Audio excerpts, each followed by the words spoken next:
Hi everybody, Jay O'Neill here, and I'm back.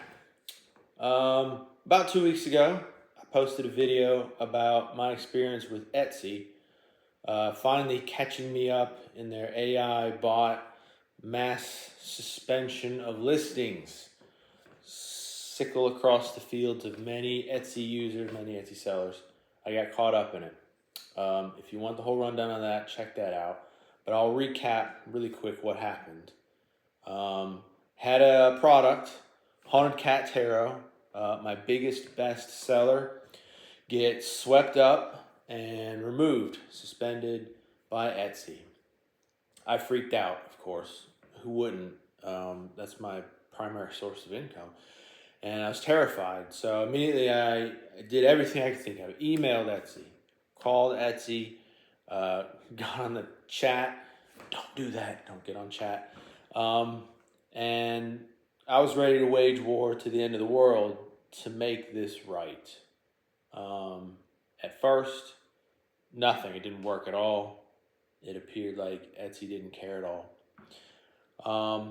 Finally, just because either I'm extremely persistent or very lucky or for some reason unknown to me, I finally got through to a real human at Etsy and got Haunted Cat reinstated, for which I am very grateful. A lot of people in the comments of last week's video really took Etsy to task for how they've been handling suspensions. And I agree with a lot, maybe even most, of what the people said. Etsy has not handled this well, we know that. But in a larger sense, the big picture, I guess I sort of understand why they're doing it. Not why they're doing it the way that they do it, but the mass counterfeiters, copyright infringers, trademark infringement. I get why they're going after and trying to clean up the site by removing these things. It's just that they're doing it, with a jackhammer instead of a scalpel, if you get my meaning. Okay, so what I wanted to do today is talk about how I managed to get reinstated. And I wanted to give you guys some tips for now and for the future for your shops that might help you in case this happens to you. It worked for me. I'm not saying it'll work for everybody, but I wanted to talk about it anyway and see if it was useful to you guys. So let's start at ground zero. I wake up on Saturday morning 2 weeks ago, and I've got an email from Etsy saying we've removed your listing. And I panicked right away. That was the panic settled in pretty fast. And immediately I set everything else aside and said, I got to fix this. I'm going to fix this. And that's my first tip to you, honestly, is persistence. It's going to sting, but don't give up right away. And don't get caught up in anger at Etsy and emotions. It's not going to help you. Do that later. So the first thing I did is I went to their chat service. It's kind of hard to find, honestly. What I did is I actually Googled to find the chat link for seller assistance. And I wouldn't recommend this path for anybody because it was patently useless. I got several chats started. Each kind of ended in the same way. I had the feeling that the person I was chatting with, if it was a real person, English was not the first language. They didn't really grasp what I was trying to tell them. So it was pointless. The chat was pointless. They didn't direct me to helpful resources. They didn't solve anything for me. And the third one I started, when it finished, the chat person was so clueless as to the severity of what I was going through. They were like, have a beautiful day, have a wonderful experience. I'm glad you love selling on Etsy. I was like, what? This is not, no. So my next effort was the phone. You have to request a phone call return from Etsy. There's a process to do that. You got to find the link online. It's kind of tedious, a lot of clicking to get to it. This is another thing I would not recommend. At least for me, phone call didn't help. The person I talked to didn't seem to understand what I was talking about. I had the feeling they were trying to get me off the phone as fast as humanly possible. Maybe that's, in their performance review or something. Expedience of customer service. So, emails. I put together some very deep emails, and I'll go into detail later about what I recommend you do as far as emailing. But they do have seller assist email in the Etsy thing. You gotta dig deep again and find it. But I sent them not one but 3 on the same chain emails, detailing everything that happened to me, why I was wrong. I approached it like a lawyer, non-emotional. No anger, no name calling, no taking a big steaming dump on Etsy. I tried to approach it very professionally. And that, with a little bit of patience, several days of back and forth, that's what finally got me reinstated. Haunted Cat got reinstated due to this transaction. So, in building this email, I learned a lot of things about how to protect yourself, how to protect your goods and items, assuming they're legit. I'm not talking to you counterfeiters.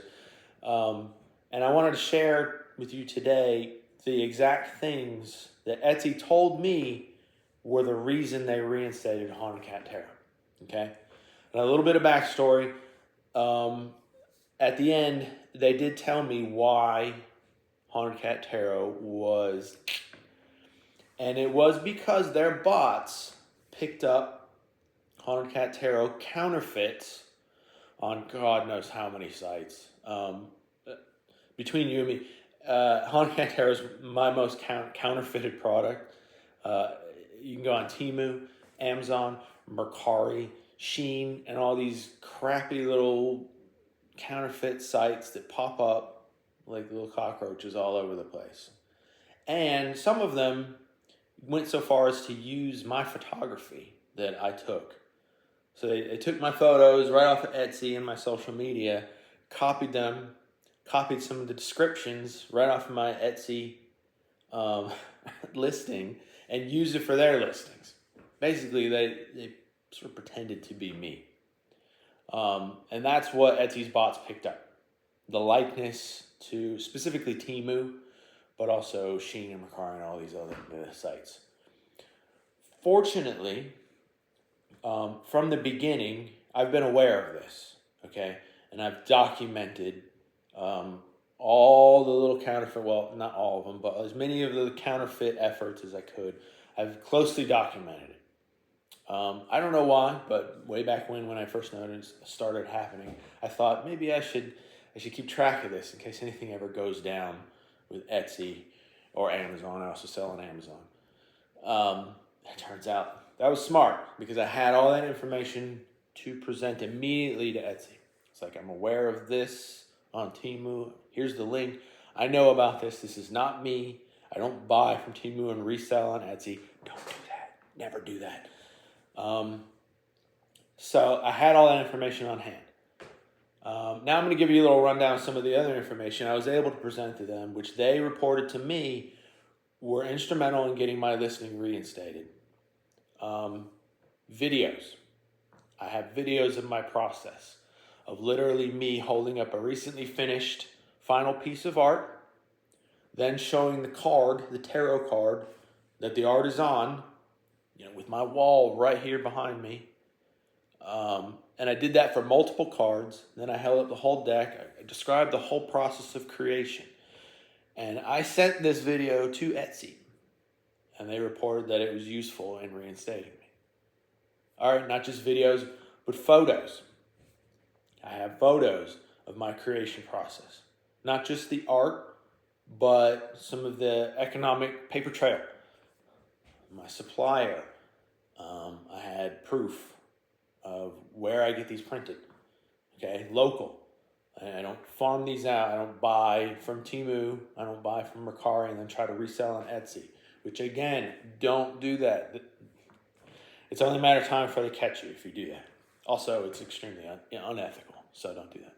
So, videos and photos, a paper trail leading all Haunted Cat Tarot back to me.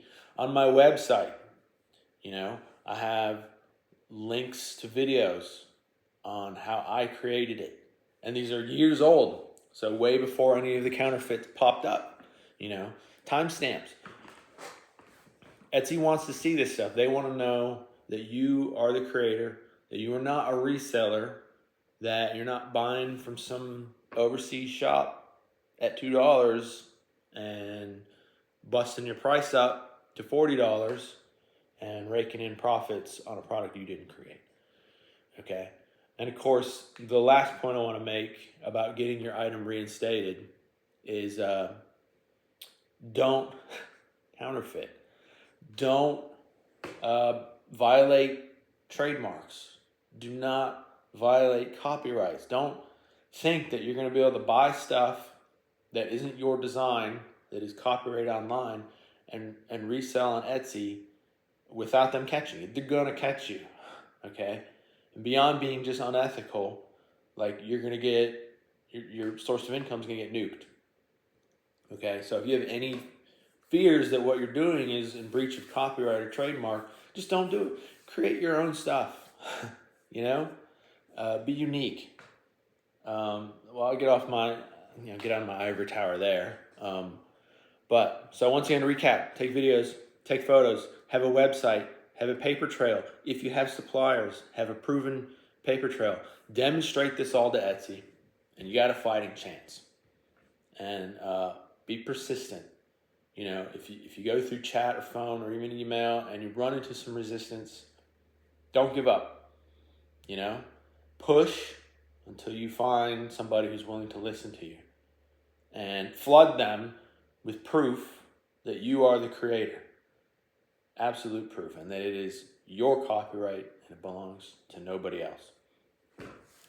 Okay, so really, I'm just grateful that Haunted Cat is back, at least for now, right? Who knows what the future will bring.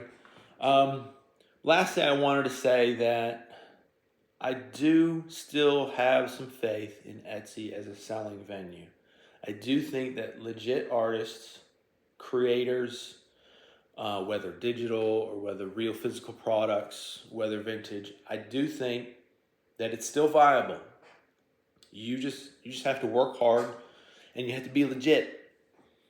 And I think those are the keys to success on Etsy. I do understand all the criticisms, and of course, I really hope they improve the process of in communicating, especially for sellers. It's huge. But look, don't give up. If you get a listing removed, even if you get your shop removed, don't let that sink your ship. Keep fighting, keep creating, and I guess I'll see you guys soon.